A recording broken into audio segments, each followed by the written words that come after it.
My name's Dane Krams. I'm from Brisbane, Australia, and I am the author, lead artist, game designer, director, and many other things on Anna's Quest. Way before I was doing any game design, I was doing film. Had a big love for film, and I wanted to be a writer, and then eventually that became editing. But it was mostly just to do storytelling. Storytelling is what I was passionate about.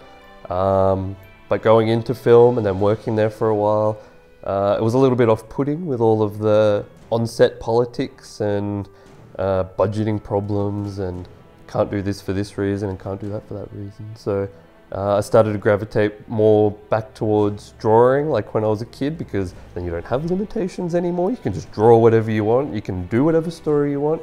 And I didn't have to rely on other people. I could just draw something. So eventually I decided I was going to stop doing film stuff, and I did my master's in design, where I was going to do children's illustrations. But eventually all of my sketches that I was doing in lectures instead of listening to the lectures became game design ideas. Mostly because at the time I was looking at a lot of indie game stuff, and there was a lot of exciting things, and you know, Minecraft had become big and everyone was starting to make an indie game now. And so I was kind of excited by that and wanted to join in, and started to give my own little university sketches their own life and transition my children's storybook into a game instead. Designing Anna's Quest from the very beginning, the sketches I was doing, the very first thing I drew was Anna. And then the bedroom, actually. The first two things I had was Anna and the bedroom. I think they were on the one sketch paper that I had from a lecture. And I don't know, I was sketching a lot of other ideas after that that had nothing to do with Anna's Quest. And when I started to think about what world I was going to first build for the game, I kept going back to that first sketch, and I kind of thought she was cool. This strange girl with this strange eye and hair coming over half of her face. Kind of wanted to know more about her and why she was in this weird bedroom with stuffed bears and a weird machine hanging over a chair. The game, it was never initially considered as big as it is now. When I first started, it was only ever going to be a one-room thing. It was only ever going to be this strange character in this strange situation where she's being kidnapped for some reason. I don't think I knew what reason yet. She was just kidnapped. And the idea was that she was going to have to escape the room. And so I knew I wanted to have something unique about that. I love that all these other indie games had something. They were always trying to push something new into their games. And so I was trying to find something myself. And somewhere along the way, I thought of telekinesis. I was thinking of the verb coins and something unique you could add. They were always doing something like licking or being able to kick something. So I thought, well, what else could I add to that? And it became telekinesis. All of the Brothers Grimm style things and the fairy tales that are incorporated into the game, that really just came about because the original idea was that there was this witch that had kidnapped Anna. I mean, I just love witches. I love that kind of fairy tale, dark European setting.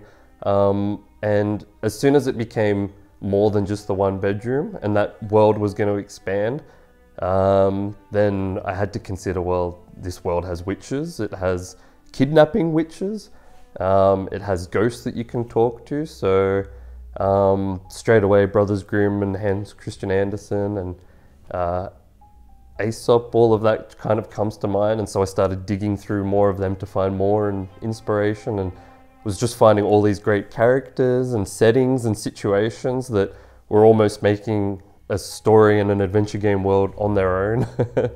So as soon as I started reading a lot of these stories, it was quite easy to find where it was going to go. There was plenty of fairy tales that I was reading that I absolutely loved. I mean, I loved Rink Rank's story straight from the start. It was a crazy guy living up in the middle of a mountain, and the poor guy just gets, a woman comes into his home and then flees, and he's the bad guy. So I love Rink Rank. I don't know. when it was around the time when I was first starting to consider how I was going to design the game, that's pretty much when Whispered World came out, and all of a sudden that was a huge inspiration, because it was suddenly like 2D adventure games were exciting again. Everyone was talking about this new 2D adventure game, and you hadn't even seen something like that since Curse of Monkey Island, maybe, which I absolutely loved as well. So there was this big gap where I didn't get to play any of these kinds of games, and then they were back again. So it was definitely exciting in a way that I wanted to be part of that. I knew that other people were still interested in and wanting to play it, and so I wanted to make a Whispered World myself. Getting started on my own actually wasn't that hard at all. I mean, I had no programming experience. I was only ever doing animation and illustration, so I knew I was going to be able to do that to a certain extent, but I had no idea how to actually make a game or put it together. And as soon as I started poking around in forums and asking questions to people, there's such big communities out there that you only need to start asking one or two things and everyone will help you out, and watch a couple of tutorial videos and the next day you can start making a game. It's easy. Why not? Well, when I was starting the game on my own, it was a little trickier because, I mean, I was only doing it for myself. It was more, of course I had my masters. The game was a master's project, but at the end of the day, when the masters was finished, it was just working for myself. So when I suddenly got an email out of the blue from Daedalic saying that they were interested in it, I think from that point on it felt like I was making something important, because I had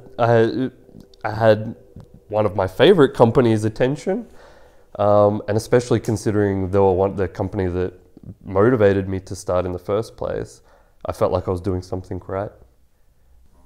After finishing volume 1 of the game on my own, the idea was that I knew I wasn't going to be able to finish a full game on my own, and some other people were doing it with adventure games like The Journey Down. We're doing a part 1 of 3, so I thought, oh, I'll do that too. I think I had some lofty ideas that I was going to suddenly put out volume 1 and everyone was going to know about it, but I put it out and it had good reviews.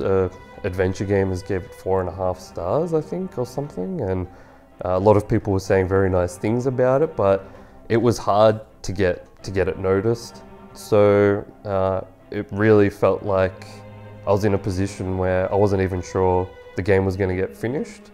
It was frustrating because it seemed that people really liked it, but I just couldn't get it to people. So as soon as Daedalic were catching on to that and they were seeing it and they could see something in it too, and they wanted to help turn it into a full game, it was a huge relief. It was very exciting. It felt like it wasn't going to die. It was nice to know that it was going to become a full game after all. I was like, it was hard. I really thought it was. I was like, oh, I guess I'll just stop making the game then. Then you guys were like, come make it with us. I was like, yes. Phew, I'm not unemployed anymore. But now that we are close to the end and everything's all finally coming together, and I'm only just starting to see some of the last pieces coming too now, and every time you see something new and all these last little touches coming together, it feels very exciting. You're seeing it actually alive now instead of just pieces here and there and ideas of what it could be. It's very surreal and exciting and amazing.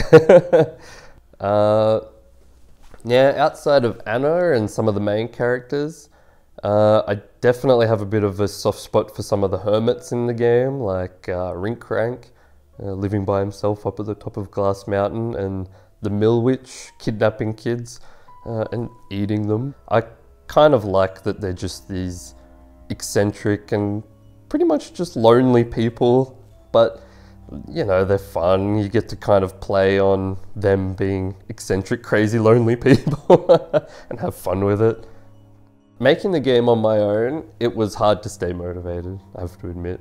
You know, I felt like I had confidence in what I was doing, but at the end of the day, I could just stop if it was just for myself. But as soon as I was getting involved with Daedalic, and especially when I started to see some of the artists that were coming on the team and how they were really bringing all this new life that I couldn't have even pictured myself, it was a big motivator for me. It made me start seeing that the game was becoming something bigger than I could have ever hoped for, and it just made me motivated to keep making it bigger and keep making it better and more exciting.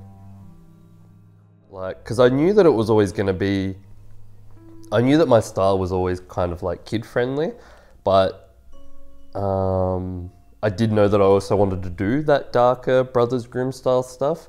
I kind of just thought it was going to be a nice contrast when I did it as well. Like, I thought maybe it wasn't going to work, but then I thought it would be kind of nice to have this cute style and then all of a sudden have a ghost with no eyes popping out of a skeleton. I always remember that when I was a kid and we had kind of Brothers Grimm style books, you hear the stories as a kid and they seem, you kind of pick up on some things from it, but maybe not always the darker stuff. And I always remember looking at the illustrations and being kind of scared by them. These kind of grotesque looking witches and kids in jail cells and things like that.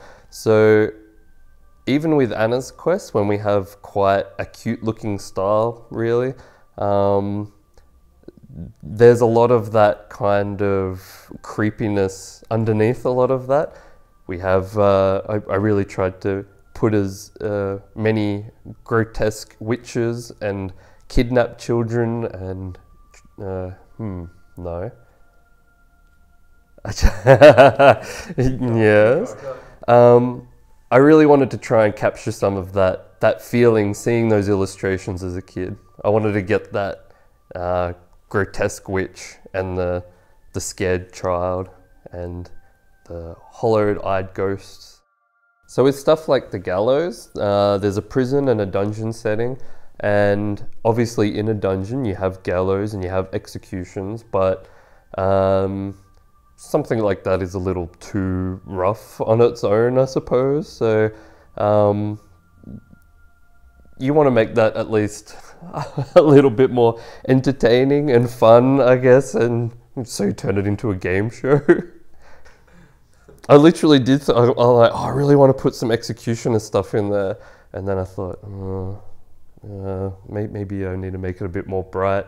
I don't even know where I can, because he had the lever for the hanging. So I was like, yeah, you could just pull the lever and something spins and he gets different forms of execution.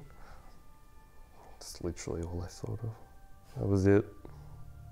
Of course, every adventure game needs a bartender and a tavern. I always had my own idea for bartenders when I was playing other adventure games and other bartenders. I kind of didn't like that other bartenders were always a little bit separate from the game though. I wanted to get mine involved a little bit more in what was happening in the story. So I like the idea that Anna was coming to his town. It's a quiet little town and he's kind of, he knows more about the people and what's going on with the witches and disappearances around there. But as Anna starts to show that she's a lot more courageous and willing to do things than the townsfolk who have grown a little bit lazy and accustomed to the evil that's around them, he starts to warm up to her a little bit more, and he's growing in his own little way because of his interactions with Anna. So I like that. I think when Anna's quest is all said and done, there's definitely more to that story that I can see. I would love to do another Anna's quest. There's, you know, it's not just Anna either though. I've got, I don't know where I'm meant to go with that. There's lots of stories I'd love to do. I mean, I do know there's stuff that I really want to do, but I don't know. I have to wait and see. I don't know. I'm not sure. I'm not sure what the future holds.